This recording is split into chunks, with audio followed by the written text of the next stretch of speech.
Hi everybody and I welcome you all to my this session. आप सबका मेरे session में बहुत बहुत स्वागत है। तो चलिए आज की इस सेशन की शुरुआत करते हैं, लेकिन एक टास्क के साथ। और टास्क ये है कि आप सबको ये इमेजिन करना है कि आप जज हैं। आप इमेजिन कर लीजिए अपने आप को, एक इमेजिनेशन की सिचुएशन में लेके जाइए। एक हाइपोथेटिकल ऐसे सोचिए कि आप सुप्रीम कोर्ट के जज हैं या आप किसी हाई कोर्ट के जज, और आपके सामने एक केस आता है और आपको न्याय करना है। और केस क्या है? केस है कानून, जो एस्टैब्लिश्ड लॉ है देश का, और विज्ञान, दोनों के बीच में झगड़ा है। अब कौन जीतेगा? देश का, भारत का स्थापित कानून, ऐसा कानून जिसको आप बदल नहीं सकते, आप उससे रोल बैक नहीं हो सकते। और दूसरी तरफ है विज्ञान, जो कि कुछ और ही प्रूफ कर रहा है। और जो विज्ञान, जो साइंस प्रूफ कर रहा है, आप उसको भी इग्नोर नहीं कर सकते, आप उसको भी नजरअंदाज नहीं कर सकते, आप उसको भी डिनाई नहीं कर सकते, क्योंकि साइंस है और भाई वो प्रूफ कर रहा है।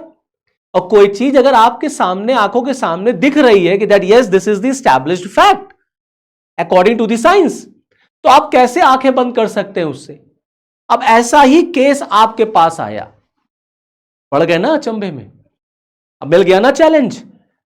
बिल्कुल ऐसा ही केस हमारे देश के सर्वोच्च अदालत सुप्रीम कोर्ट के सामने भी आया, वाया ट्रायल कोर्ट होते हुए, जहां सुप्रीम कोर्ट के दो ऑनरेबल जजेस, justice Sanjay Karol and justice NK. Singh साहब ने 21 अप्रैल 2026 को, अभी एक हफ्ता पहले, 21 अप्रैल 2026 को, बहुत पुराना केस भी नहीं है, उसमें एक लैंडमार्क जजमेंट दिया। और जब मैंने इसको पढ़ा, देखा, सुना, समझा, तो मैंने डिसाइड किया कि आपके साथ भी मुझे इस केस को डिस्कस करना है, क्योंकि बहुत इंटरेस्टिंग ये लड़ाई है विज्ञान बनाम कानून की, law versus science, who wins. और जब आप कानून को पढ़ते हैं ना, वाकई में आपको बताऊं दोस्तों, जब आप कानून पढ़ते हैं वाकई में बड़ा इंटरेस्टिंग, सब मजा आ जाता है कानून पढ़ने में। कानून पढ़ना, पढ़ाना वाकई में बड़ा इंटरेस्टिंग सब्जेक्ट। एक बारीकियां, एक एक शब्द में क्या बारीकियां हैं, कितना इंटरेस्टिंग सब्जेक्ट है ये। और हमारे जजेस, हमारी अदालतें, वाकई में जजेस कितने इंटेलेक्चुअल क्लास, मतलब क्या से क्या चीज निकाल लेते हैं, क्योंकि उनको पता है कि हमारी जिम्मेदारी है 140 करोड़ जनता के साथ न्याय करना। इस देश के संविधान, इस देश के कानून और इस देश की अदालतों का एक ही मोटिव है, justice should prevail, justice should be established, justice should be implemented. किसी के साथ अन्याय नहीं होना चाहिए। और जब आप ये केस पढ़ेंगे जो मैं आपके साथ डिस्कस करने जा रहा हूं, तो आप देखेंगे कि अदालतों ने कैसे बारीकी निकालते हुए दोनों पार्टीज के साथ न्याय किया है, जस्टिस किया है। तो चलिए फिर शुरुआत करते हैं इस केस की और पूरा आपको डिटेल बताते हैं। तो दरअसल ये जो पूरा मामला है, जिसमें विज्ञान बनाम कानून की जंग है, लॉ वर्सेस साइंस, ये केस है निखत परवीन वर्सेस रफीक का। 21 अप्रैल को जजमेंट आया था। केस तो पुराना ही है, ट्रायल कोर्ट होते हुए सुप्रीम कोर्ट गया, जहां पर एक तरफ कानून की दुहाई दी जा रही थी, महिला पक्ष कानून की दुहाई दे रहा था, माय लॉर्ड, माय बाप, भारत का कानून यह कहता है और मुझे इस कानून के अकॉर्डिंग न्याय चाहिए। तो दूसरी तरफ लड़का पक्ष जो था वो साइंस की बात कर रहा था कि विज्ञान तो देखिए इस तरीके से प्रूफ कर रहा है, और दोनों अपनी अपनी जगह पर सही हैं, और दोनों का पलड़ा भारी है, और दोनों के साथ न्याय करना है। यही तो मजा है कानून का, यही तो रोमांस है कानून का, यही तो इंटरेस्टिंग फैक्ट है कानून का। जब आप कानून पढ़ते हैं और उसकी बारीकियों को समझते हैं, तब आप जानते हैं अच्छा अदालतें काम कैसे करती हैं। इतना आसान नहीं है अदालतों को समझना और कह देना कुछ भी, कह रहे जज ने तो ये फैसला सुना दिया। It's a very responsible work, huge responsibility is there, कि सबके साथ न्याय होना चाहिए, किसी के साथ अन्याय नहीं होना चाहिए, और न्याय होना ही नहीं, न्याय होते हुए दिखना भी चाहिए। तो जहां मैंने आपको बताया कि ये जो केस था, दरअसल इसमें जो एपेलेंट थी वो थी निखत परवीन उर्फ खुशबू। ये एपेलेंट थी, इन्होंने याचिका दी थी, इन्हीं का केस था।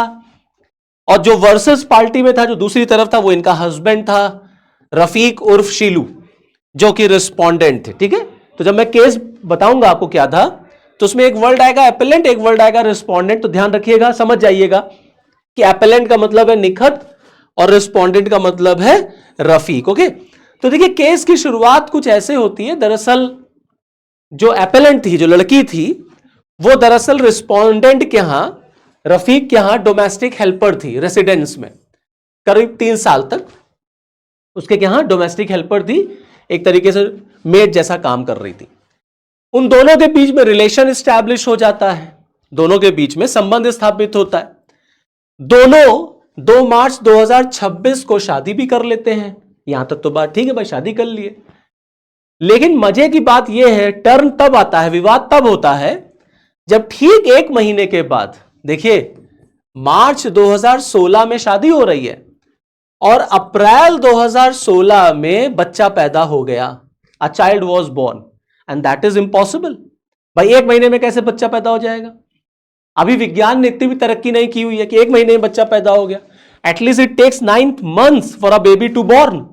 भाई 9 महीना तो लगता है ना एक नॉर्मल डिलीवरी में। प्री मैच्योर डिलीवरी में भी 6 महीना, 7 महीना, 8 महीना, 7-8 महीना हो सकता है, लेकिन 1 महीना। मार्च में शादी हो रही है, अप्रैल में ही बच्चा पैदा हो गया। बस अब यहीं से सारी बातें शुरू हो गई और दोनों का जो मैट्रिमोनियल रिलेशन था उसमें खटाई पड़ती हुई नजर आई। दोनों के संबंध बिगड़ गए, दोनों में विवाद पैदा हो गया। हस्बैंड ने, जो रिस्पोंडेंट था, रफीक था, उसने इस बच्चे को अपनाने से मना कर दिया। उसने कहा ये मेरा बच्चा तो नहीं है, ये मेरा बच्चा नहीं है, मैं इसका फादर नहीं हूं, तो मैं क्यों इसे अपना नाम दूं, या मैं क्यों इसका ध्यान रखूं, इसको मेंटेनेंस, इसकी मेंटेनेंस मैं क्यों करूं, if I am not the biological father of this child.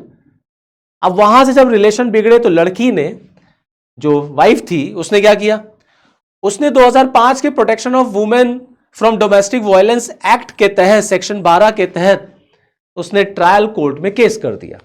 मतलब लड़के के ऊपर डोमेस्टिक वायलेंस का एक्ट लगा दिया और 25,000 रुपए का उसने मेंटेनेंस मांग लिया हस्बैंड से।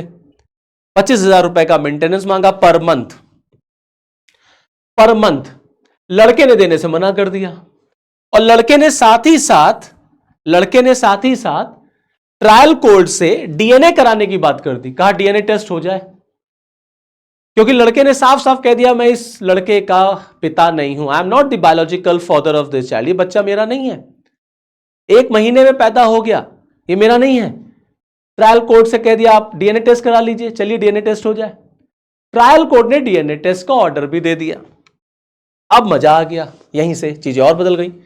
जब डीएनए टेस्ट का रिजल्ट आया तो डीएनए टेस्ट में यह प्रूफ हो गया कि जो लड़का है, जो रफीक है, वो बायोलॉजिकल फादर नहीं है। ही is not the biological father, वो बच्चा उसका नहीं है। अब क्या होगा उस बच्चे का? तो हमारा जो कानून है, जो हमारी भारतीय साक्ष्य अधिनियम है, उसका जो सेक्शन है 116, जब आप पढ़ेंगे तो वहां साफ साफ लिखा हुआ है कि लेजिटिमेसी का कंक्लूसिव प्रूफ क्या होगा। बच्चा जो पैदा होगा वो लेजिटिमेट है कि नहीं, लेजिटिमेसी का what is the conclusive proof? तो एक ही कंक्लूसिव प्रूफ है, बर्थ ड्यूरिंग मैरिज। अगर शादी के बाद बच्चा पैदा हो रहा है, डजंट मैटर वो बच्चा किसका है, वो बच्चा क्योंकि शादी के बाद हुआ है तो आप ही उसके पिता माने जाएंगे। कानून कहता है, कंक्लूसिव प्रूफ कहता है कि जो बच्चा है, इसकी जो मां है, इस मां का जो हस्बैंड है, वही इस बच्चे का पिता होगा। This is the conclusive proof of legitimacy. यही लेजिटिमेसी का कंक्लूसिव प्रूफ है। इससे कोई फर्क नहीं पड़ता कि वो लड़की जो है वो किसके थ्रू प्रेग्नेंट हुई है, डजंट मैटर, क्योंकि बच्चे का जन्म आफ्टर मैरिज हो रहा है। So this person will be the father of this child.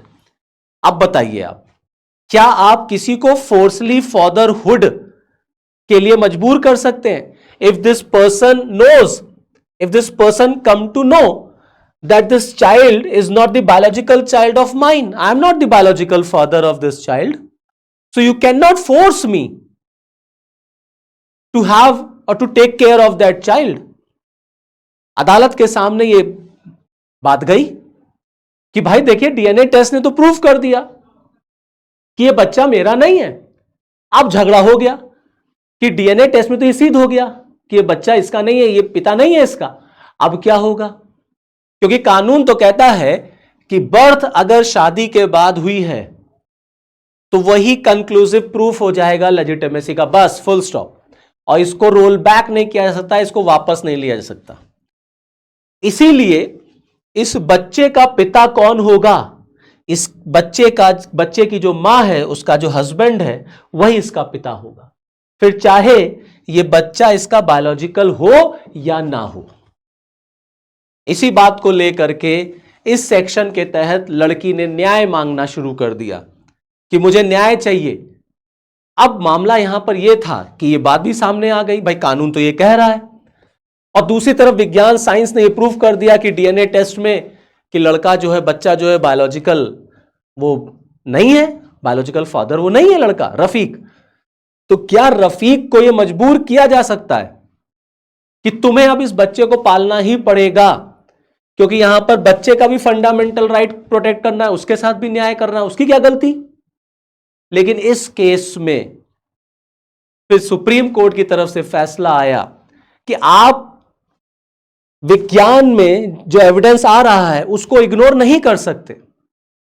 ये देखते हुए कि डीएनए टेस्ट साफ साफ चिल्ला चिल्ला के कह रहा कि डीएनए टेस्ट की रिपोर्ट ये बता रही है कि he is not the father of that child, तो आप उस लड़के को मजबूर नहीं कर सकते to take care of that child. तो अगर डीएनए टेस्ट में ये प्रूफ हो जाए that you are not the father, तो you can not be forced to take care of that child and you can not be compelled for the maintenance. तो महिला बच्चे के लिए मेंटेनेंस नहीं मांग सकती अगर यह सिद्ध हो गया डीएनए टेस्ट में कि वो बच्चा उसका नहीं है। तो कानून अपनी जगह, लेकिन अदालत ने कहा कि हमें विज्ञान को भी देखना पड़ेगा, साइंस के साथ भी हमें चलना पड़ेगा। हम साइंस को इग्नोर नहीं कर सकते, क्योंकि साइंस भी चिल्ला चिल्ला के कह रहा है, डीएनए टेस्ट की रिपोर्ट भी चिल्ला चिल्ला के कह रही है कि यह बच्चा बायोलॉजिकल बच्चा नहीं है इस लड़के का। तो अदालत ने कहा आप उसको फोर्स नहीं कर सकते, आप उसको फोर्स नहीं कर सकते रफीक को कि नहीं तुम्हें इस बच्चे का ध्यान रखना पड़ेगा, तुम्हें इस बच्चे को पालना पड़ेगा। लेकिन अब मामला यहां पर यह आ गया कि अब उस बच्चे का क्या होगा, उस बच्चे की लेजिटिमेसी का क्या होगा? क्या उसको इल्लीगल मान लिया जाएगा? क्या उसकी लेजिटिमेसी पे क्वेश्चन मार्क लगेगा? इसीलिए तो बच्चे को कोई नाजायज ना कहे, उसको गाली ना दे, उसकी भी लाइफ प्रोटेक्ट करनी है हमें, उसकी भी डिग्निटी को प्रोटेक्ट करना है हमें। इसीलिए ये सेक्शन रखा गया था, इसीलिए सेक्शन रखा गया था कि उस बच्चे के बारे में भी आप देखिए, तो उस बच्चे का जो लेजिटिमेसी प्रूफ है, कंक्लूसिव प्रूफ, वो रख दिया गया बर्थ ड्यूरिंग मैरिज। शादी के बाद अगर बच्चा हो गया है तो बच्चा तुम्हारा ही मान लिया जाएगा, फिर इससे कोई फर्क नहीं पड़ता कि वो बच्चा वाकई में बायोलॉजिकल फादर उसका कौन है। तो अदालत ने यहां पर बच्चे के भी राइट्स को प्रोटेक्ट किया है, और अदालत ने सरकार से कहा, राज्य से कहा है that you have to take care of this child. इस बच्चे के पढ़ाई लिखाई, इसका स्वास्थ्य, इसकी शिक्षा, सब राज्य को करना पड़ेगा, जिससे हम बच्चे के साथ भी न्याय कर सकें। तो न्याय जो कॉन्सेप्ट है, जस्टिस, इसी पे पूरा राज्य स्थापित है। स्टेट का सबसे इंपॉर्टेंट फंक्शन क्या है? To provide justice. प्लेटो से लेके, एरिस्टोटल से लेके, आप गांधी से लेके, अंबेडकर से लेकर के आप किसी को भी पढ़ लेंगे, सबके लिए सबसे इंपॉर्टेंट अगर पॉलिटिकल फिलॉसफी कोई है, आइडिया कोई है, थॉट कोई है, सो दैट इज न्याय, जस्टिस। हमारा संविधान भी न्याय की बात करता है, हमारे प्रियम्बल में भी न्याय है। तो यहां पर भी अदालत ने न्याय करते हुए दिखाया, और न्याय खाली करते हुए नहीं, न्याय को स्थापित भी किया गया, किसी के साथ अन्याय नहीं होना चाहिए। और फाइनली अब ये प्रूफ हो गया कि अगर डीएनए टेस्ट में ये प्रूफ नहीं होता है that you are the biological father, तो आपको मजबूर नहीं किया जा सकता उस बच्चे का मेंटेनेंस देने के लिए। So this is all from this video. I hope आपको पसंद आया होगा। तो चलिए फिर नेक्स्ट वीडियो में आपके साथ फिर मिलूंगा, तब तक के लिए जय हिंद।